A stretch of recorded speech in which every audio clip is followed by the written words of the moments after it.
اس کی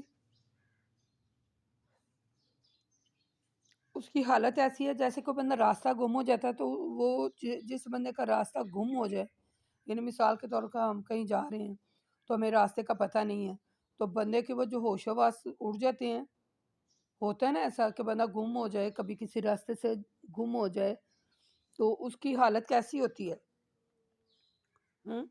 تو ایسی ہی حالت اس کی ہے جو اللہ تعالیٰ کا راستہ چھوڑ کر دوسروں کا کہا مانتا ہے، شرک کی طرف جاتا ہے، تو اس کا ایسی حالت اس کی ہو جاتی ہے۔ پھر اللہ کہتا ہے ہمارے پاس آؤ، ہم تیری رہنمائی کریں گے، لیکن حقیقت تو یہ ہے کہ وہ خود اپنی راہ اس نے خود گم کی ہے۔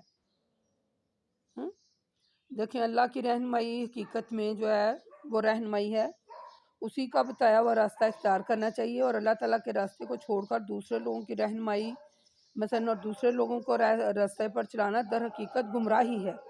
منزل مقصود تک پہنچنے کے لیے اللہ تعالیٰ کی رہنمائی کی ضرورت ہے۔ اس کے آگے اللہ کہتے ہیں کہ ہمیں تو یہ اے رسول صلی اللہ علیہ وآلہ وسلم مشرکین سے کہیں کہ ہمیں تو یہ حکم ملا کہ ہم رب العالمین کے سامنے سر تسلیم خم کر دیں، اور ہم اپنے آپ کو مثلا بالکل اللہ کے حوالے کر دیں، اس کی فرما برداری کریں، ٹھیک ہے، جو اس نے احکامات نازل کیے ہیں اس پر ہی عمل پیرا ہوں، ٹھیک ہے۔ ہم نے پیچھے آیت نمبر 40 اور 41 میں پڑھا ہے نا سورۃ انعام میں، کیا رسول ان سے پوچھیے اگر تم پر اللہ کا عذاب آ جائے یا قیامت واقع ہو جائے تو کیا تم اس وقت اللہ کے علاوہ کسی اور کو پکارو گے؟ یہ بھی ہم نے پچھلی آیات میں پڑھا نا کہ اگر سچی ہو تو بتاؤ تم اس وقت کس کو پکارو گے؟ دیکھیں بندہ انسان بیمار ہو جائے، ایک عام سی مثال ہے نارمل سی، کہ اگر انسان بیمار ہو جاتا ہے تو بیماری میں کس کو پکارتا ہے؟ پریشان حال ہوتا ہے نا بیماری سے، درد سے کراہتا ہے، دو چار ہوتا ہے درد سے، تو کس کو پکار رہا ہوتا ہے؟ اللہ کو۔ پھر اگر اللہ تعالیٰ کو پکارتا ہے تو پھر وہ اللہ ہی اس کی بات سننے والا ہے، وہی اس کو شفا دینے والا ہے، وہی سارے کام اس کے کرنے والا ہے۔ آگے اللہ کہتے ہیں کہ یہ جو کافر ہیں نا، انہیں جتنی مرضی، جیسے ہم پیچھے مسلسل پڑھتے آ رہے ہیں سورۃ بقرہ میں، سورۃ آل عمران میں، سورۃ نساء میں، سورۃ مائدہ میں بھی ہم نے پڑھا کہ بار بار اللہ ایک ہی بات کو ہائی لائٹ کر رہے ہیں کہ خدا را شرک نہ کریں۔ آپ کو توحید اور شرک کی جو آیات ہیں تقریباً ہر صورت میں مختلف آیات میں ملیں گی، ہر صورت کی آیات میں، مثلا ہر صورت میں ہے یہ آیات کہ توحید اور شرک، یعنی توحید پر زور دیا گیا ہے، شرک سے منع کیا گیا ہے۔ دیکھیں کائنات کا نظام چلانے والا، ٹھیک ہے، صرف اللہ ہے، اور اسی کی بات سچ ہے۔ ہم نے جیسے سورۃ نساء میں آیت نمبر 87 میں ہم نے پڑھا تھا کہ اللہ کی بات بالکل سچ ہے، اور اللہ سے زیادہ بات کا اور کون سچا ہو سکتا ہے۔ انشاءاللہ ہم توحید اور شرک کے بارے میں یاد آگے بھی صورتوں میں ہیں، تو بار بار اللہ تعالیٰ یہی ہمیں کہہ رہا ہے کہ شرک سے بچ جائیں، شرک سے بچ جائیں اور اللہ تعالیٰ کی طرف لوٹ آئیں، جو اس نے احکامات نازل کیے ہیں اسی پر چلیں، ٹھیک ہے۔ شیطان کی بات ہرگز نہ مانیں، شیطان کا راستہ صرف اور صرف سوائے دوزخ کے اور کچھ بھی نہیں ہے۔ وَإِذْ قَالَ إِبْرَاهِيمُ لِأَبِيهِ آزَرَ أَتَتَّخِذُ أَصْنَامًا آلِهَةً إِنِّي أَرَاكَ وَقَوْمَكَ فِي ضَلَالٍ مُّبِينٍ وَكَذَلِكَ نُرِي إِبْرَاهِيمَ مَلَكُوتَ السَّمَاوَاتِ وَالْأَرْضِ وَلِيَكُونَ مِنَ الْمُوقِنِينَ فَلَمَّا جَنَّ علیہ اللیل، یعنی اللہ تعالیٰ کہہ رہے ہیں کہ اے لوگو اس وقت کو یاد کرو جب ابراہیم نے اپنے باپ دادا سے کہا کہ آپ بتوں کے الہ بناتے ہیں، میں دیکھتا ہوں کہ آپ اور آپ کی قوم کھلی گمراہی میں ہیں۔ اور اے لوگو جس طرح ہم نے ابراہیم کو یہ بات سمجھائی، اسی طرح ہم نے ابراہیم کو آسمان کی اور زمین کی عظیم شان بادشاہت کی سیر کرائی تاکہ وہ کامل یقین کرنے والوں میں سے ہو جائیں۔ ایک مرتبہ ایسا ہوا کہ جب رات نے انہیں ڈھانپ لیا تو انہوں نے ایک ستارے کو دیکھا، کہنے لگے اے کافر کیا یہ میرا رب ہے؟ پھر جب وہ غروب ہو گیا تو کہنے لگے میں غروب ہو جانے والوں کو اپنا رب پسند نہیں کرتا۔ پھر جب ان کو چاند چمکتا ہوا نظر آیا تو کافروں سے کہا کیا یہ میرا رب ہے؟ پھر جب وہ غروب ہو گیا تو کہنے لگے یہ میرا رب نہیں ہو سکتا، اگر میرا رب مجھے ہدایت نہ دیتا تو یقیناً میں بھی کھلی گمراہی میں ہو جاتا۔ پھر جب انہوں نے سورج کو چمکتا ہوا دیکھا تو قوم سے کہا یہ میرا رب ہے تو یہ سب سے بڑا ہے۔ تو پھر جب وہ بھی غروب ہو گیا تو کہنے لگے اے میری قوم، جو شرک تم کر رہے ہو میں اس سے بیزار ہوں۔ میں نے تو یکسو ہو کر اپنے چہروں کو صاف اس ہستی کی طرف موڑ دیا ہے جس نے آسمانوں کو زمینوں کو پیدا کیا ہے اور اس میں شرک کرنے والوں میں سے نہیں ہوں۔ ابراہیم علیہ السلام کہتے ہیں کہ میں شرک کرنے والوں میں سے نہیں ہوں۔ ان کی قوم سے بحث کرنے لگی، انہوں نے اپنی قوم سے کہا کیا تم اللہ کے معاملے میں مجھ سے بحث کرتے ہو؟ اس نے مجھے ہدایت دی ہے، اسی سے میں ڈرتا ہوں، اور جن کو تم اللہ کا شریک بناتے ہو ان سے میں نہیں ڈرتا، وہ میرا کچھ نہیں بگاڑ سکتے مگر یہ جو کچھ نقصان میرا رب ہی مجھے پہنچاتا چاہے۔ علم کے لحاظ سے میرا رب ہر چیز کو گھیرے ہوئے ہے، تمہارے معبودوں کو تو کچھ بھی علم نہیں ہے، تم بتاؤ تم کیوں نصیحت حاصل نہیں کرتے؟ میں تو ان معبودوں سے جن کو تم نے اللہ کا شریک بنا رکھا ہے کیسے ڈر سکتا ہوں، جبکہ تم اس بات سے نہیں ڈرتے کہ تم نے اللہ کے شریک بنا رکھے ہیں جس کی اللہ نے تم پر کوئی دلیل نازل نہیں کی ہے۔ اور اگر تمہیں علم ہے تو بتاؤ ایسی صورت میں دونوں جماعتوں میں سے کون ہے،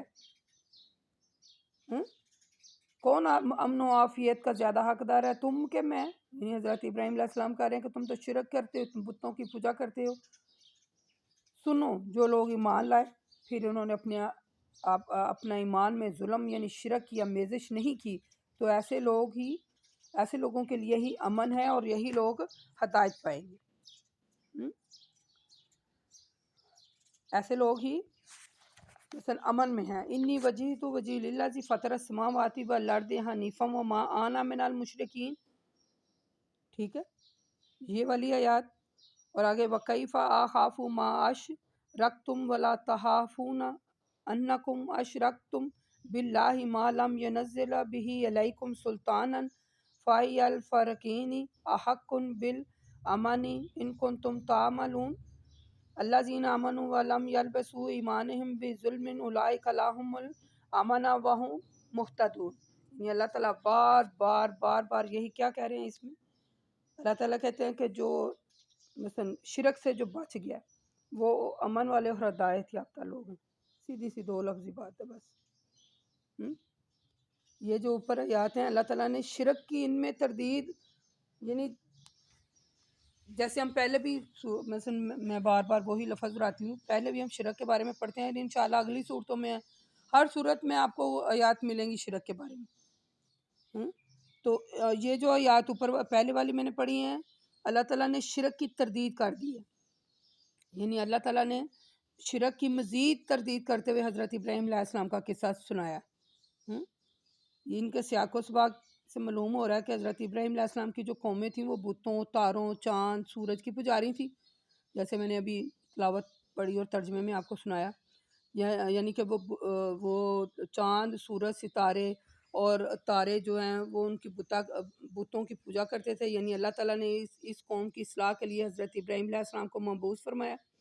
پھر اللہ تعالیٰ نے فرمایا کہ اے لوگو اس وقت یاد کرو جب ابراہیم نے اپنے باپ دادا سے کہا کہ آپ بتوں کو الہ مانتے ہیں، تو حضرت ابراہیم کا یہ سوال اپنے باپ سے بطور اظہار تعجب تھا، ٹھیک ہے، یعنی انہیں تعجب ہوا کہ یہ میرا باپ جو ہے وہ بتوں کی پوجا کیوں کرے۔ حضرت ابراہیم علیہ السلام جو تھے وہ ایک تھا نا کلپ پڑا تھا،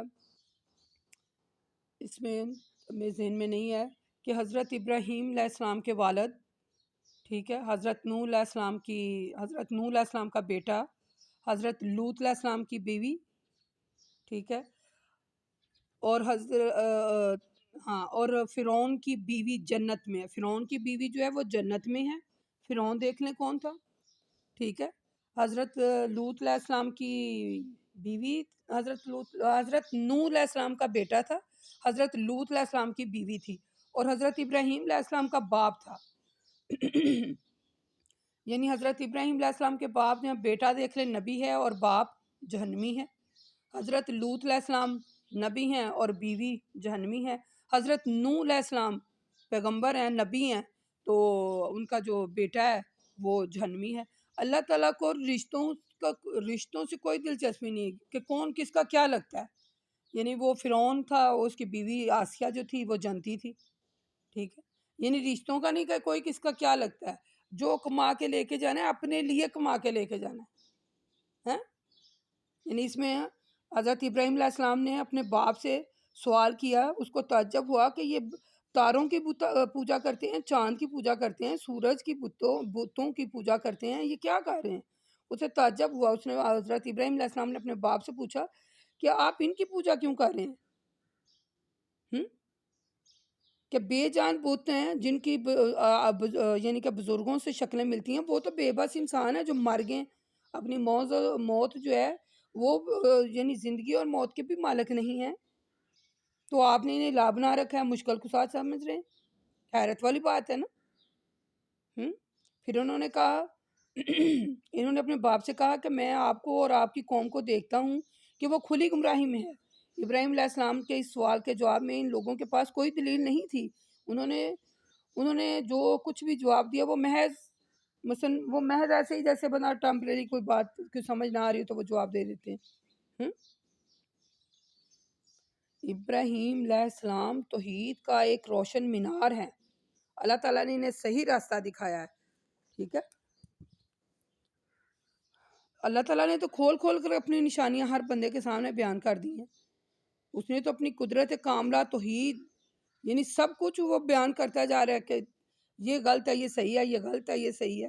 اب انسان جو ہے دیکھیں، وہ جب کہتے تھے کہ حضرت ابراہیم علیہ السلام کے وہ جو ابائی داد ہیں تو وہ کہتے ہیں یہ دیکھو یہ تارا ہمارا رب ہے، یہ سورج ہمارا رب ہے، یہ چاند. تو حضرت ابراہیم علیہ السلام نے جب ان سے کہا نا یہ تو سارے غروب ہو جاتے ہیں، تو غروب ہو جانے والا رب کہاں سے آ گیا ہے؟ وہ کہتے ہیں یہ سورج کتنا بڑا ہے. انہوں نے کہا جو کچھ بھی ہے یہ غروب ہو گیا ہے، تو یہ سب کچھ تم شرک کر رہے. تو میں پھر یعنی تنگ آ کر حضرت ابراہیم علیہ السلام نے کہا کہ میں تو یہ تمہارے شرک سے بیزار ہو گیا. ہمارا الہ وہ ہے جو باکمال ہے، جسے کبھی زوال نہیں آ سکتا. بے شک اللہ تعالیٰ سلامت رہنے والا، لازوال اور بے عیب ہے. یہ ایک حدیث تھا صحیح بخاری میں جو میں نے آپ کو سنائی ہے. ہم نے سورۃ آل عمران میں آیت نمبر 20 میں بھی ایسے ہی پڑھی تھی یہ آیت کہ پھر اے رسول اگر یہ لوگ آپ سے جھگڑا اور بحث و مباحثہ کرتے ہیں تو آپ کہہ دیجئے کہ میری اتباع کرنے والے تو اللہ تعالیٰ کے سامنے سر تسلیم خم کر دیا. یعنی اللہ نے بڑی وضاحت سے یعنی کھول کر اللہ بیان کر رہا ہے اپنی آیات، ٹھیک ہے. بات یہ ہے کہ فنا ہو جانے والی اور زوال پذیر اشیاء کی عبادت نہ کریں، نہ انہیں مدد کے لیے پکاریں. صرف اللہ تعالیٰ سے لو لگائیں جو آسمان کا اور زمین کا مالک ہے، جو خالق ہے. اللہ تعالیٰ سے ڈرتے رہنا چاہیے. اور یعنی کہ جو بندہ بھی جو انسان اللہ تعالیٰ سے یعنی کہ اس کی توحید پر عمل کرتا ہے، اس کے احکامات پر عمل کرتا ہے، تو یقیناً وہ امن میں رہے گا، ٹھیک ہے. شرک نہیں کرنا چاہیے کسی بھی صورت میں. دیکھیں ہر بات تو اللہ نے کھول کر بیان کر دی ہے، ہر بات یعنی ہر کام یعنی اللہ کھول کر بیان کرتا ہے مختلف حالات میں، مختلف لفظ بدل کر تاکہ انسان کو سمجھ آئے. اور اس کے باوجود بھی اگر ہم اپنی باتوں پر اور من گڑی باتوں، جیسے میں نے پچھلی آڈیو میں آپ کو وہ قصہ سنایا تھا، تو پھر اللہ ہی مالک ہے، اللہ ہی حافظ ہے ان کا. یا کہ جو آیات ہیں یہ شرک کے متعلقہ ہی ہیں، تو اس لیے میں ان کی تلاوت بھی کرتی ہوں اور ترجمہ بھی پڑھتی ہوں. تو یہ شرک کے متعلقہ ہی ہیں. اللہ تعالیٰ بار بار ہمیں سمجھانے کی کوشش کر رہا ہے کہ خدا را شرک سے بچے. شرک سے چھوٹی آپ نوٹ کیجئے گا. دیکھیں جب میں آپ کو میں کئی بار یہ بات دہراتی ہوں کہ اگر میری جوتی کا تسمہ بھی ٹوٹ گیا ہے نا، تو میں اللہ سے کہوں یا اللہ میری جوتی کا تسمہ ٹوٹ گیا ہے تو مجھے وہ تسمہ دے دے، تو آپ یقین کریں ایسے اسباب پیدا ہو جائیں گے. یعنی میرے پاس وہ الفاظ نہیں ہے کہ پکا میں بتا رہی ہوں کہ میرے پاس وہ الفاظ نہیں ہے کہ مجھے وہ مل جائے گا، مجھے اتنا یقین ہے.